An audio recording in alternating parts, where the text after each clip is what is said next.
रोम रोम भाइयों। तो हेलो फ्रेंड्स यार, welcome back to my YouTube channel guys. स्वागत है आपका फिर से एक नए ब्लॉग में। आज है डे 5 और ये ब्लॉग नंबर है 5।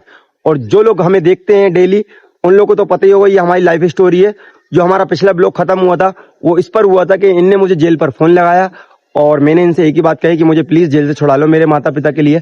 आपको जहां शादी करना मुझसे करना, मत करना, आपकी खुशी में मेरी खुशी है। तो ये कहने लगी नहीं, मैं तुम्हें जेल से छुड़ाऊंगी भी और तुमसे शादी भी करूंगी। तो भैया उसके बाद इनका फोन आता है। हफ्ते में जेल में 2 बार फोन लगते हैं। तो ये एक बार ये लगा दी थी, एक बार मैं मम्मी से बात करता था। तो मेरे जो वकील थे उन्होंने कहा कि भैया लड़की अगर बालिग हो गई है तो उसका एफिडेविट तैयार करवा लो और उसको कोर्ट में पेश कर दो जज साहब के सामने और उससे ऐसा ऐसा बुलवा देना। तो मैंने इससे बात करी और इसको जो चीजें बताई, इसने कहा कि मैं तुम्हारे लिए जान भी दे सकती हूँ, इतना बोलना मेरे लिए क्या भारी है, यही बोला था क्या? हाँ। और भैया इसको घर से निकलना बहुत मुश्किल था। मतलब मेरे चक्कर में काफी चीजें इसके साथ क्रिएट हो रही थी। ये सिर्फ कॉलेज जाती थी, इतना ही टाइम मिलता था, ये घर से बाहर भी नहीं निकलती थी। और बड़ी मुश्किल से इसके पास एक फोन था, उसमें बड़ी मुश्किल से ये मेरा नंबर याद रखती थी, मतलब सेव नहीं करके रखा था। तो फाइनली क्या होता है कि ये जो दोबारा से फोन लगाती है कि मैं आज कोर्ट आ रही हूँ पेश होने के लिए, और मैं मेरे वकील से ही बात करता तो उन्होंने कहा कि आप उसे लेकर आ जाओ। भैया मेरे कुछ दोस्त होते हैं जो मेरी मदद करते हैं, उस समय इसको लेकर आते हैं कार वार से और कोर्ट में पेश करवाते हैं। तो जैसे ही जज साहब के सामने खड़े करते हैं तो ये जज साहब कहते हैं कि ये नाबालिग लड़की, इसको कौन लेकर आए? तो इसने कहा कि मैं नाबालिग नहीं हूँ, मेरे वोटर आईडी कार्ड में और मेरे आधार कार्ड में मैं 18+ हो चुकी हूँ और मैं अपने फैसले खुद ले सकती हूँ। और इस व्यक्ति ने मेरे साथ कुछ गलत नहीं किया, मैं इससे प्यार करती थी, मैं इसे शादी करना चाहती हूँ और अगर गलती इसकी है तो मेरी भी है। अगर उसको जेल में डाला तो मुझे भी डालो, और अगर इससे मेरी शादी नहीं हुई तो मैं कुछ गलत कर लूंगी। तो जज साहब बोलते कि इसको जेल में डालो। तो ये डरी नहीं, मतलब रोने नहीं लगी थी। एक साथ में इनकी फ्रेंड थी, उनके आंसू आ गए थे क्योंकि उन्होंने बोला था कि दोनों को डालो। भैया यहाँ पे मैटर बड़ा हो गया, पर ये डरी नहीं, इन्होंने बोला हाँ डाल दो मुझे भी जेल में। लेकिन जज साहब इसकी गवाही करवा के और इसे घर भेजा देते हैं। फिर भैया क्या होता है, जो इनके सरकारी वकील होते हैं वो ये कहते हैं कि भैया ये वो लड़की नहीं है, ये कोई दूसरी लड़की है, इन्होंने झूठा वो बनाया गवाह।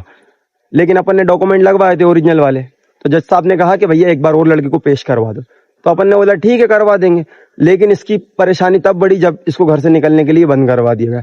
लेकिन उसी समय इसका एग्जाम था कॉलेज का और इसका फर्स्ट पेपर था और मैंने उस दिन ही की पेशी थी। तो मैंने इससे कहा कि यार कैसे भी करके आना। तो इसने बोला ठीक है मैं तुम्हारे लिए एग्जाम भी छोड़ दूंगी, पढ़ाई का क्या है, तुम मिल गए तो बाद में हो ही जाएगी। और यही चीज हुई।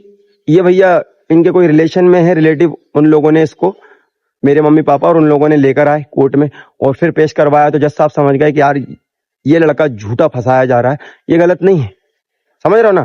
तो ऐसे करके भैया काफी दिन तक मेरी 2-4 पेशी चली। फिर उसके बाद इससे मेरी बातचीत बंद हो गई क्योंकि इसका फोन मोन सारी चीजें मतलब घर वालों को पता लग गया। ये उस समय 9 बजे पहुंची थी घर पर रात के। तो बहाना तो बना दिया था पर वो लोग समझ गए थे। फिर भैया मैं जेल से छूटता हूँ, 1-1.5 महीने बाद इसको पता नहीं रहता है और मैं घर आता हूँ। तो इसके रिलेटिव किसी से मेरी बात नहीं होती थी, पर एक व्यक्ति थे जिनके पास मेरा नंबर था और उनका भी मेरे पास नंबर था। तो मैंने उनको बताया कि मैं आ गया हूँ, अगर वो आपसे मिले या कहीं दिखे तो आप उसे बता देना कि प्रिंस आ गया, अगर वो बात करना चाहे तो फोन लगा लीजिए, मेरा नंबर है। और भैया कुछ देर बाद होती है तो 2-2.5 घंटे बाद उसका फोन आता है और हम दोनों की खुशी, पहले तो हम दोनों फोन पर बहुत रोते हैं और ये मुझसे कहती है कि सुबह क्या है और ये अपनी कुछ फ्रेंडों के साथ मुझसे मिलने आती है फर्स्ट टाइम। और भाई वो मंजर, वो दिन, वो समय, वो मेरी लाइफ के सबसे खूबसूरत पल भी कह सकते हैं और बहुत तकलीफ भरे दिन भी हो सकते हैं। पर 2 साल बाद जेल के बाद निकलने के बाद अपने मनपसंद व्यक्ति से मिलना, ये किस्मत की बात है, नसीब की बात है और मेरे साथ ऐसा हुआ है। और भाई यहीं पे हमारी ये वाली स्टोरी खत्म होती है। हम आपको मिलेंगे अगले ब्लॉग में। अगर आपको हमारी वीडियो पसंद आई हो तो लाइक करें, कमेंट करें और चैनल को सब्सक्राइब करें अगर आप हमारी वीडियो पे नए हो। और प्लीज आपका एक लाइक, एक कमेंट और एक सब्सक्राइब हमें उम्मीद देता है और हम ऐसे ही आगे आपको ऐसे ही वीडियो देते रहेंगे। भोपाल शहर में तहे दिल से धन्यवाद। गुड नाइट, गुड बाय, खुश रहो। Bye bye.